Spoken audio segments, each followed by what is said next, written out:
Hallelujah, praise the lord. ఈరోజు మన లేఖన భాగము యోహాను సువార్త 8వ అధ్యాయము 21వ వచనం. మరి ఒకప్పుడు ఆయన, నేను వెళ్ళిపోవచ్చున్నాను, మీరు నన్ను వెదకుదురు కానీ మీ పాపములోనే ఉండి చనిపోవుదురు. ఆమేన్. దేవునికి స్తోత్రం. హల్లెలూయా. మన ప్రభువును ప్రియరక్షకుడును మన కొరకు ప్రాణం పెట్టి తిరిగి లేచి పరలోకానికి వెళ్ళిపోయి మరలా తిరిగి రాబోతున్నటువంటి యేసుక్రీస్తు నామములో మీ అందరికీ నా హృదయపు లోతుల్లోంచి ప్రత్యేకమైనటువంటి వందనాలు, శుభాలు తెలియజేస్తున్నాను. హల్లెలూయా, హల్లెలూయా. ఒకవేళ ఉదయకాలం కాస్త నీరసంగానో బద్ధకంగానో లేచి ఉన్నట్లయితే మీకు దేవుడు స్ట్రెంగ్త్ను అనుగ్రహించాలి, బలాన్ని అనుగ్రహించాలి. కాబట్టి యెహోవా కొరకు ఎదురు చూస్తే మనం బలాన్ని పొందుకుంటాం. యెహోవా యందు ఆనందిస్తే మనం బలాన్ని పొందుకుంటాం. కాబట్టి మార్నింగ్ సిక్నెస్ వీటన్నిటిని వదిలేసుకొని కొంతమంది మంచం మీద పడుకొని దొల్లాడుతూనే ఉంటారు, వాళ్ళు లేవరోళ్ళు. ఉతక మీద తలుపు తిరుగునట్లుగా సోమరి తన పడక మీద తిరుగుతుంటాడని జ్ఞాని అయిన సొలొమోను చెప్పాడు. యవన బిడ్డలు సోమరి పోతులుగా తయారైపోయారు. లేవడం లేదు, సమయానికి లేవడం లేదు. 6 గంటలు లేవరు, 7కో 8కో లేస్తారు. కాలేజీకి లేట్ అయిపోతుంది, ఆఫీసులకి స్కూల్స్కి లేట్ అయిపోయింది. వాళ్ళు లేవలేక ఇక తల్లిదండ్రుల మీద నిందలు వేస్తూ వాళ్ళ మీద కోప్పడుతూ ఇలాంటి పరిస్థితి చాలా ఇళ్లలో కనిపిస్తుంది. సరే, దేవునికి స్తోత్రం. హల్లెలూయా. మీరందరూ దేవుని వాక్యం వినడానికి సిద్ధంగా ఉన్నారు. అందరూ బట్టి నేను ప్రభు నామాన్ని మహింపరుస్తున్నాను. స్తోత్రం. హల్లెలూయా. నా కొరకు చిన్న పరిచర్య కొరకు మీరు ప్రత్యేకంగా ప్రార్థించాల్సిందిగా కోరుతున్నాం. స్తోత్రం. హైదరాబాదులోని స్తోత్రం ఓ ప్రాంతంలో పరిచర్య చేస్తున్నటువంటి దేవుజనులు, చర్లపల్లి ప్రాంతంలో పరిచర్య చేస్తున్నటువంటి దేవుజనులు పాస్టర్ భాస్కర్ బటన్న గారు వారు మంచి పరిచర్య జరిగిస్తున్నారు. నాగారం ప్రాంతంలో వారు గత వారంలో బ్రెయిన్ స్ట్రోక్ వచ్చి హాస్పిటల్లో అడ్మిట్ అయ్యారు. కాబట్టి పాస్టర్ భాస్కర్ బటన్న గారు వారి కొరకు మీరు ప్రత్యేకంగా ప్రార్థించాల్సిందిగా కోరుతున్నాను. ఈ సమయంలో మనందరం తలలో ఉంచినట్లయితే మీరు నేను కలిసి ప్రార్థన చేస్తాం. అందరం కలిసి ప్రార్థన చేద్దాం. బ్రెయిన్ స్ట్రోక్స్, హార్ట్ స్ట్రోక్స్, ఇక పారాలిటిక్ స్ట్రోక్స్, రకరకాల స్ట్రోక్స్ గురవుతున్నారు.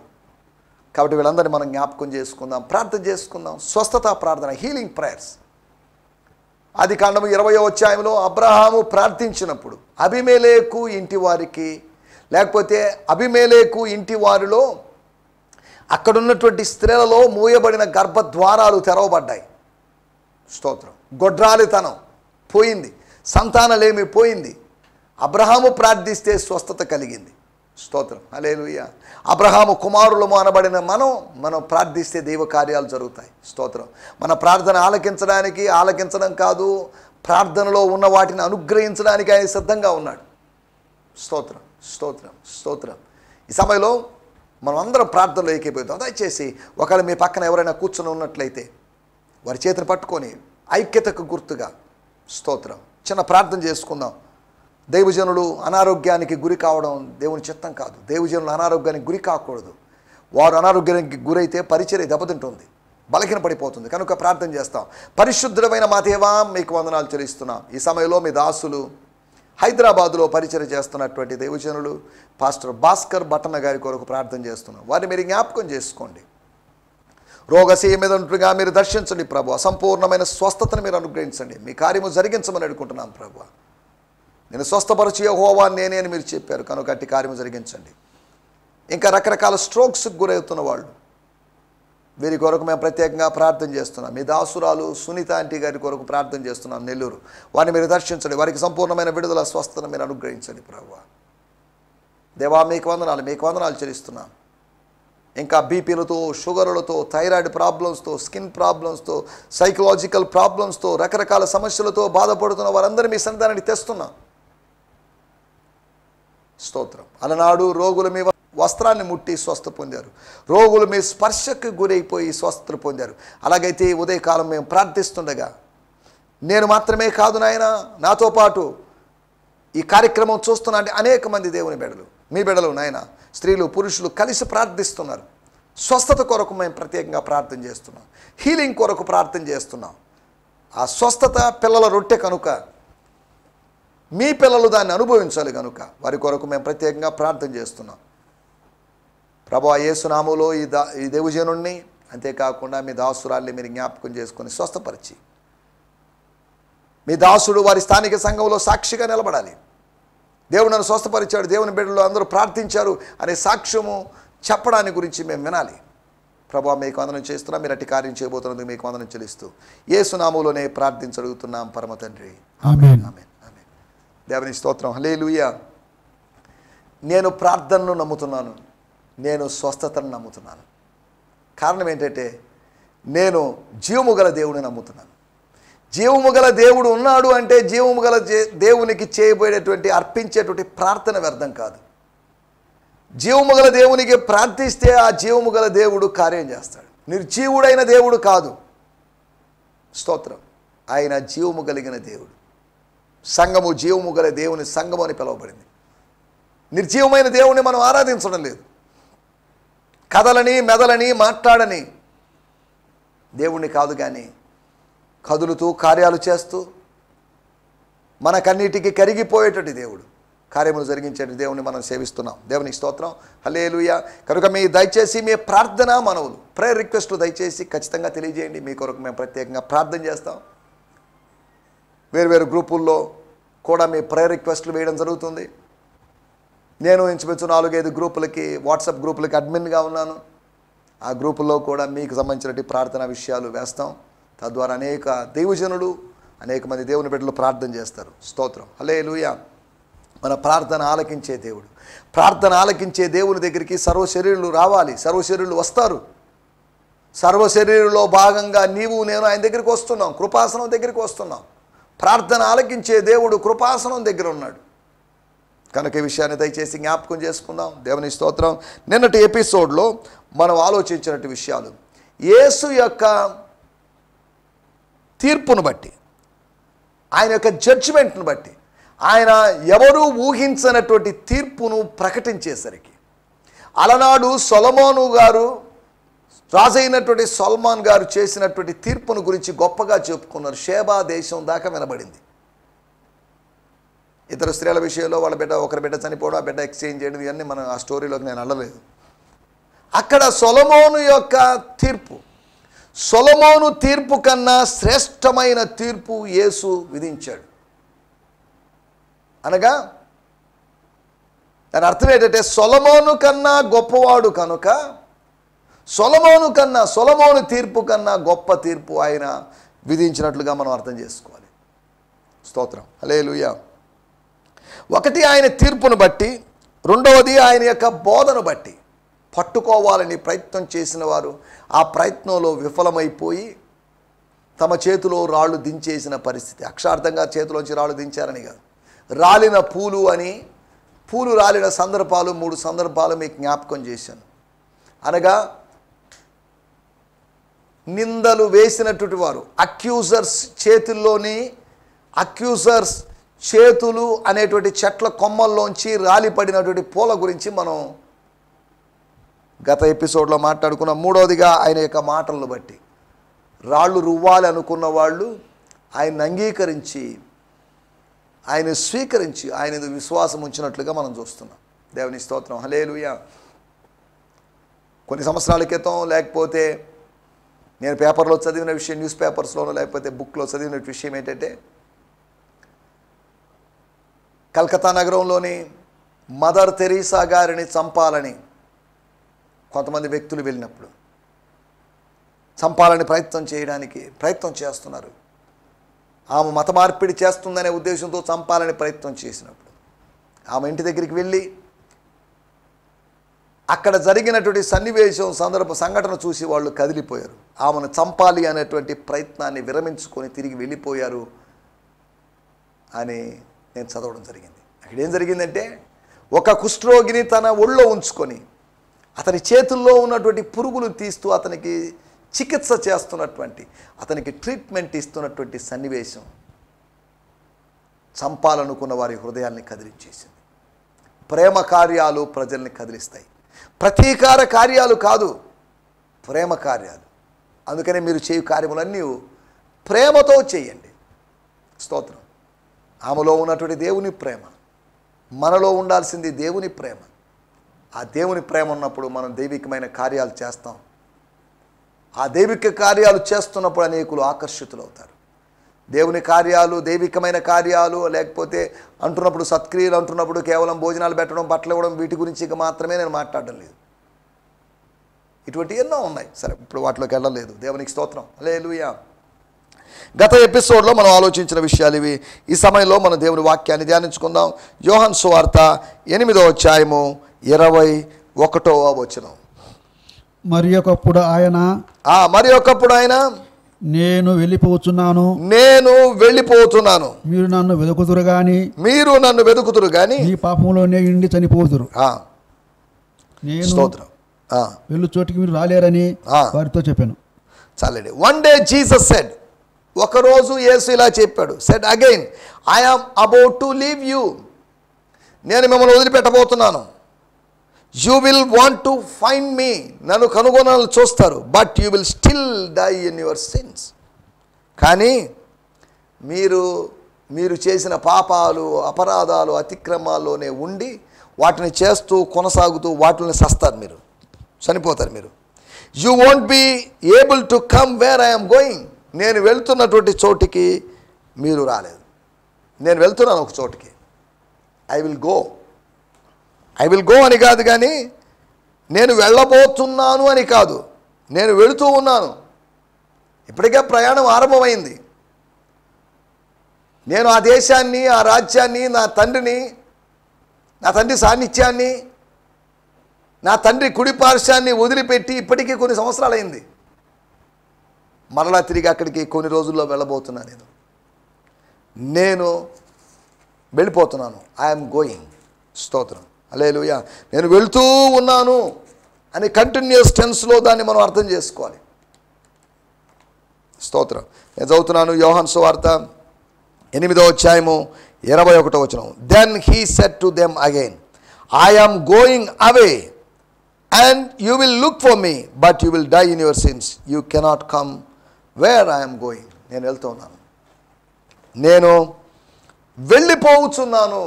స్తోత్రం. ఈ మాట చెప్పినప్పుడు మొదటి రాజుల గ్రంథము 2వ అధ్యాయము 2వ వచనములో జ్ఞాని అయినటువంటి సొలొమోనుతో, అనగా తన కుమారునితో దావీదు రాజు చెప్పినట్టు మాటలు మనం అర్థం చేసుకోవాలి. ఆయన ఏమన్నాడంటే, లోకులందరూ పోవలసిన మార్గమున నేను పోవచ్చున్నాను. కాబట్టి చాలండి సార్.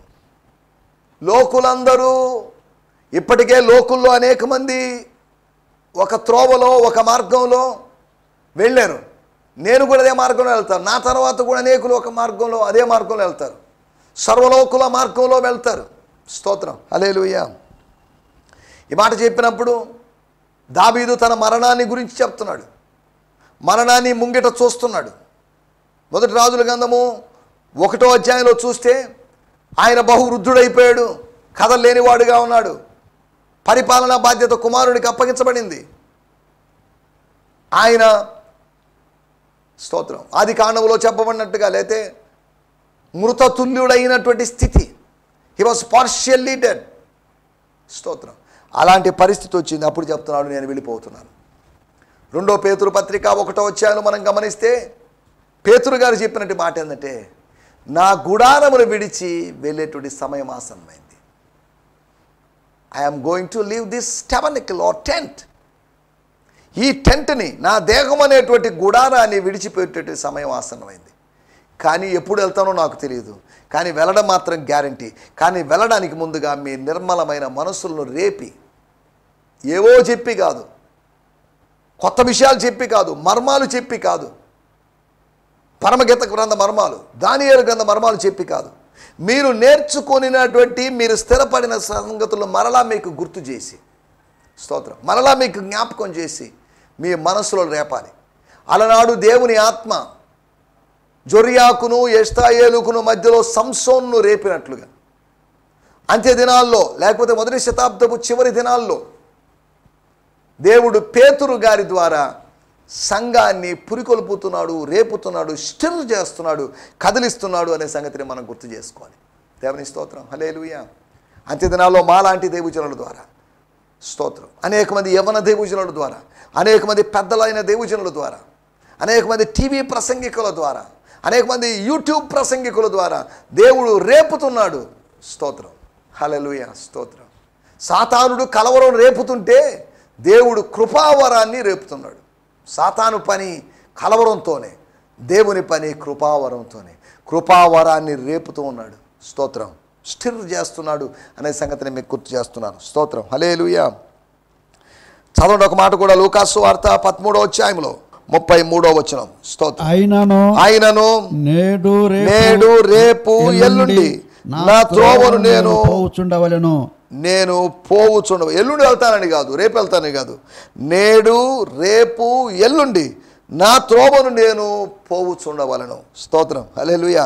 ప్రవక్త యెరూషలేమునకు వెలుపల నశింపబడదు.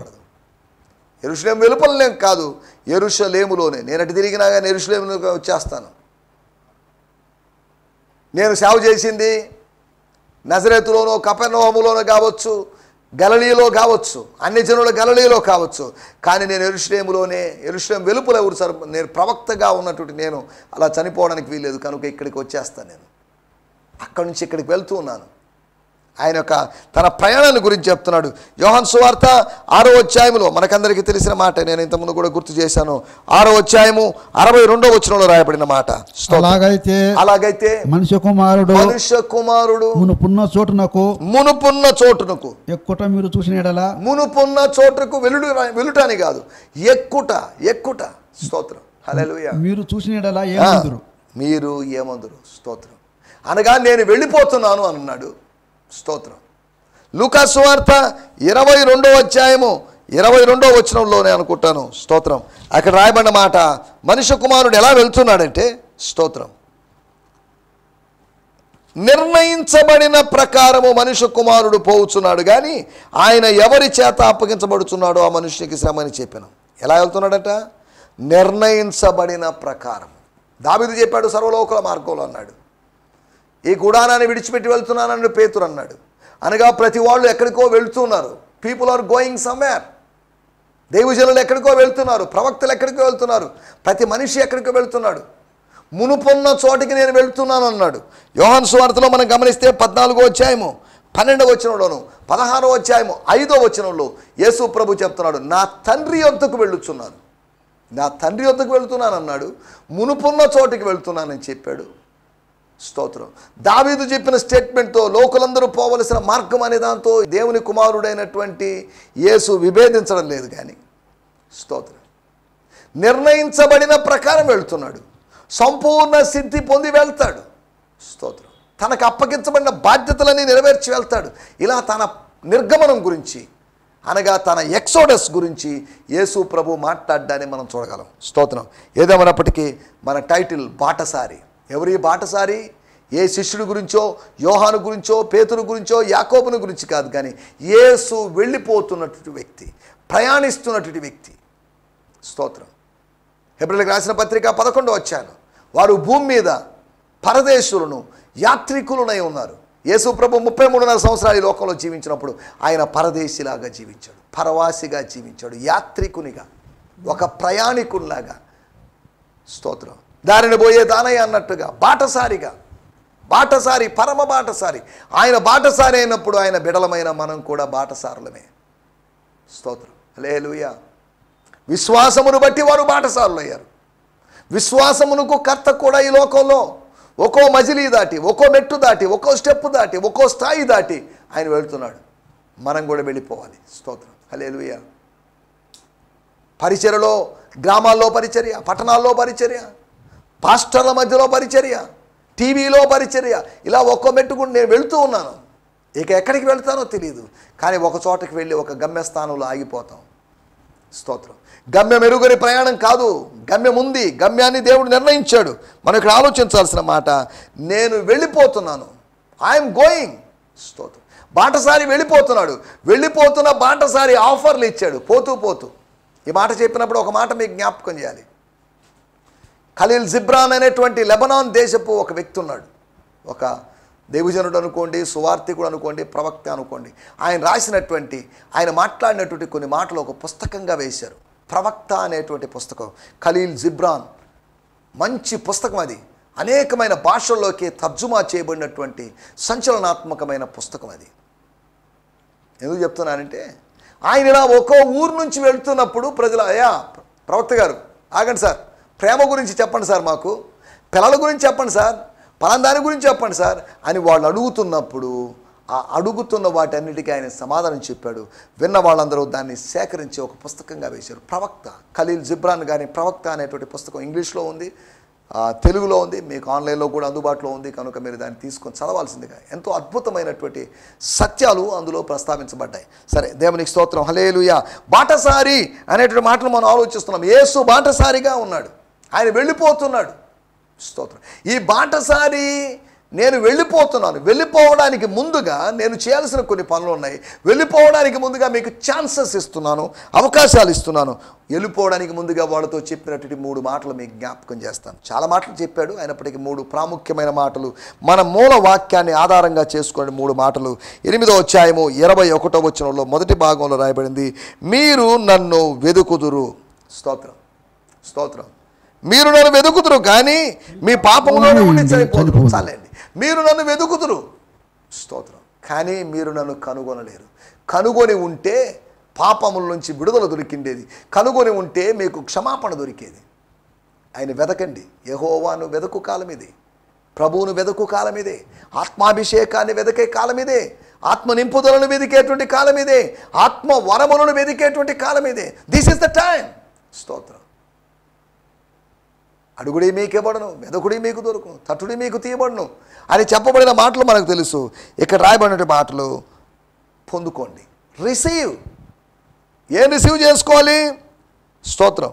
మీరు నన్ను వెదుకుదురు, వెతికిన వారు కనుగొంటారు. కనుగొనాలి ఆయన్ని. స్తోత్రం. పరమగీత గ్రంథము 5వ అధ్యాయంలో ఒక స్త్రీ తన వస్త్రములు సరిగా లేనందువలన, స్తోత్రం, వస్త్రములు తీసివేసినందువలన తడుతున్నటువంటి తలుపు కాసేపు తట్టబడిన తర్వాత తలుపు తీసి బయటికి వెళ్ళేసరికి తన ప్రియుని తాను కనుగొనలేకపోయింది, కలుసుకోలేకపోయింది. పట్టణపు కావలి వారు ఆ స్త్రీని గాయపరిచారనే సందర్భాలు మనం అక్కడ చూస్తున్నాం. వెదకుతున్న వాళ్ళందరూ కనుగొనడం లేదు. సత్యాన్వేషణ అంటున్న వాళ్ళందరూ సత్యాన్ని కనుగొనలేకపోయారు. స్తోత్రం. సత్యము బయలుపరచబడింది. సత్యము 2000 సంవత్సరాల క్రితం ఈ లోకానికి వచ్చాడు. ఈ వచ్చినటువంటి సత్యాన్ని లేని సత్యంగా, రాలేని సత్యంగా భావించి మనం అన్వేషణ చేయడంలో అర్థం లేదు అనే సంగతిని నేను అంతకుముందు కూడా గత ఎపిసోడ్లో కూడా చెప్పాను. మనం సత్యాన్వేషణ చేయడానికి మనం పిలవబడలేదు. మనము సత్య అన్వయం కోసం, లేకపోతే సత్య ఆరాధన చేయడం కోసం పిలవబడ. అన్వేషణ లేపేయండి, అన్వేషణతో మనకు పని లేదు. సత్యం దొరికింది. దేవుని వాక్యమే సత్యము, నీ వాక్యమే సత్యము. దేవునికి స్తోత్రం. మొట్టమొదటి విషయము, ఆయన్ని కనుగొనండి, పొందుకోండి. నేను వెళ్ళిపోయిన తర్వాత, చేతులు కాలిన తర్వాత ఆకులు పట్టుకొని ఏం లాభం లేదన్నట్టుగా వెళ్ళిపోయిన తర్వాత మీరు పొందుకోలేరు, ఆ దాటిపోయిన తర్వాత పొందుకోలేడు. అందుకనే ఆ గుడివాడు కేకలు వేస్తున్నాడు, దావీదు కుమారుడా నన్ను కరుణించుము. తనకు తెలుసు ఇంకా కొద్ది దూరం వెళ్ళిపోయాడు అనుకోండి, ఆ ఇరుకో సరిగదు దాటి వెళ్ళిపోయాడు అనుకోండి, ఇక తాను జీవితకాలం గుడ్డివాడిగా ఉండిపోతాడు, చూపు పొందుకోలేడు. అందుకని యేసును కలుసుకోవాలి, యేసు ద్వారా చూపు పొందాలని తీర్మానం తీసుకున్న సందర్భం లూకాసు వార్త 18వ అధ్యాయంలో మనం చూడగలం. స్తోత్రం. ఒకటి పొందుకోండి. రెండో విషయం, యోహాను సువార్త 8వ అధ్యాయం 21వ వచనంలో, మీరు మీ పాపంలోనే ఉండి చనిపోదురు. స్తోత్రం. మీరు మీ పాపంలోనే ఉండి చచ్చిపోతారు. అదేంటది? వాళ్ళు బలులు అర్పిస్తున్నారు కదా, పాపంలో నుండి ఎట్లా చచ్చిపోతారండి? అవును, మీ బలులు మీకు క్షమాపణ ఇవ్వలేవు, మీ ఆరాధన మీకు సంపూర్ణ సిద్ధిని కలుగు చేయడం లేదు. స్తోత్రం. మీరు మీ పాపాల్లో నుండి చస్తారు. స్తోత్రం. అనగా పాప క్షమాపణ, పాపానికి ప్రాయశ్చిత్తము దొరకకుండానే మీరు చనిపోయే అవకాశం ఉంది. నేను వెళ్ళిపోతున్నాను, ఐఎమ్ గోయింగ్. స్తోత్రం. రెండో విషయం, పాప క్షమాపణ కలిగి ఉండండి, పొందండి. ఆయన వద్ద క్షమాపణ దొరుకునని దేవుని వాక్యంలో 130వ కీర్తనలో రాయబడింది. బలుల ద్వారా క్షమాపణ అని కాదు, నీవు బలిని కోరవు, దాన బలులు కోరవు, ఒకళ్ళు కోరి ఉంటే నేను అర్పించిండేవాడిని అని కీర్తనాకారుడు అన్నాడు. ఆచారాల్లో ఆయన ఆనందించేవాడు కాదు, ఆత్మ నడిపింపును బట్టి, ఆత్మ సమర్పణను బట్టి సంతోషపడేవాడే కానీ నువ్వు చేసేటువంటి ఆచారాలను బట్టి ఆనందించేవాడు కాదు. ఆ ఆచారాలు ఆయనకు అసహ్యము అనేటువంటి సంగతిని మీకు గుర్తు చేస్తున్నాను. రెండో విషయము, పాప క్షమాపణ పొందండి. ఒకటే ప్రభువునే పొందుకోండి. రెండోది ప్రభు అనుగ్రహించే పశ్చాత్తాప పడితే ఆయన పాపక్షమాపణ అనుగ్రహిస్తాడు. స్తోత్రం. మూడో విషయాన్ని నేను మీకు జ్ఞాపకం చేస్తాను. యోహాను సువార్త 8వ అధ్యాయము 21వ వచనంలో, నేను వెళ్ళు చోటికి మీరు రాలేరు. స్తోత్రం. 22వ వచనం, అందుకు యూదులు, నేను వెళ్ళు చోటికి మీరు రాలేరని ఈయన చెప్పుచున్నాడే, తను తాను చంపుకొనడా అని చెప్పుకొనుచుంటే, నేను వెళ్ళు చోటికి, ఒక చోటికి వెళ్తాను. నేను వెళ్ళిపోతున్నా అంటే ఎక్కడికో అని కాదు. ఏమో నాకు తెలియదండి. అబ్రహాముకి ఎక్కడికి వెళ్ళాలో తెలియని ప్రయాణం అబ్రహాముది. కానీ అబ్రహాము కుమారుడైన దావీదు కుమారుడైన యేసుక్రీస్తు యొక్క ప్రయాణం అటువంటిది కాదు. ఆయనకి తెలుసు. గమ్యమెరుగని ప్రయాణం అబ్రహాముది అయితే, గమ్యాన్ని గురించిన నిశ్చయితతో సాగింది అబ్రహాము కుమారుడైనటువంటి దావీదు కుమారుడైన యేసుక్రీస్తు యొక్క ప్రయాణం అనే సంగతిని గుర్తు చేస్తున్నాను. మూడో విషయం, పరలోకాన్ని గురించిన నిరీక్షణ కలిగి ఉండండి. పరలోకం ఉంది అని మీరు నమ్ముతున్నారు. నేను పరలోకానికి వెళ్తున్నాను. పరలోకంపై నిరీక్షణ కలిగి ఉండండి. Have faith or have hope in heaven or have hope in the life after death. మరణం తర్వాత జీవితం ఉందని. నేను మామూలుగా వెళ్ళను, చనిపోయి వెళ్తాను. పునరుత్థానం తర్వాత ఆరోహణాన్ని బట్టి వెళ్ళిపోతాను నేను. స్తోత్రం. అక్కడ రాయబడిన మాట పరలోకం గురించి. ఏది వెళ్ళే చోటు ఏంటి? నేను అక్కడి నుంచి వచ్చానని చెప్పుకున్నాడుగా. దేవుని యొద్ద నుంచి పంపబడ్డవాడని మీరు గ్రహించారుగా మీలో కొంతమంది, నికోదేముతో సహా. అక్కడికి వెళ్తున్నాడు. స్తోత్రం. గమనించండి, పరలోకం మీద మనకు నిరీక్షణ కావాలి. పరలోకం భూమి మీద ఉందని కాదు. పరలోకం మరణానికి ఆవల, మరణం తర్వాత భూమికి అతీతంగా ఉంది అనే సంగతిని మనం జ్ఞాపకం చేసుకోవాలి. దయచేసి తలలో ఉంచండి, కళ్ళు మూసుకోండి, చిన్న ప్రార్థన చేసుకుందాం. పరిశుద్ధమైన మా దేవా, మీరు మాకు వినిపించిన మాటల కొరకే మీకు వందనాలు. బాటసారివైన నీవు ఈ భూలోకంలో బాటసారిగా జీవించి, ఒక ప్రయాణికుడిగా, యాత్రికుడిగా, పరదేశిగా జీవించి, స్తోత్రం, మేము అలా జీవించాలనే విధానాన్ని మీరు మాకు నేర్పించారు. మిమ్మల్ని పొందుకోవాలని, మీ దగ్గర నుంచి క్షమాపణ పొందుకోవాలని, పరలోకాన్ని గురించిన నిరీక్షణతో మేము ముందుకు సాగాలని మీరు మాకు తెలియజేసిన మాటల కొరకే మీకు వందనం చెల్లిస్తూ, సకల ఘనత, మహిమ, ప్రభావాలు మీకు మాత్రమే ఆరోపిస్తూ, మా ప్రభువును ప్రియరక్షకుడైనటువంటి యేసుక్రీస్తు నామములోనే ప్రార్థించగలుగుతున్నాం పరమ తండ్రి. Amen, amen, amen. దేవునికి స్తోత్రం. మీ అందరికీ వందనాలు. ప్రభు మిమ్మల్ని దీవించునుగాక. ప్రభు చిత్తమైతే రేపు ఉదయకాలం ఇదే ఛానల్లో, అనగా శాంతి టీవీ ఛానల్లో ఇదే సమయంలో కలుసుకుందాం. దేవుని స్తోత్రం. హల్లెలూయా. ఈ సందేశము మీకు ఆశీర్వాదకరంగా ఉందని నమ్ముచున్నాము. ప్రార్థనా అవసరతల కొరకు మమ్మల్ని సంప్రదించవలసిన మా చిరునామా గిద్యోన్ మిషన్ చర్చ్, 6వ వీధి, శాంతినగర్, నెల్లూరు 4, ఆంధ్రప్రదేశ్. పిన్ 524004. మా ఫోన్ నంబర్లు 7036443613 మరి ఒక నంబర్ 9392293010. మా ఈమెయిల్ ఐడి gfihmi2015@gmail.com. దేవుడు మిమ్మును ఆశీర్వదించునుగాక. ఆమేన్.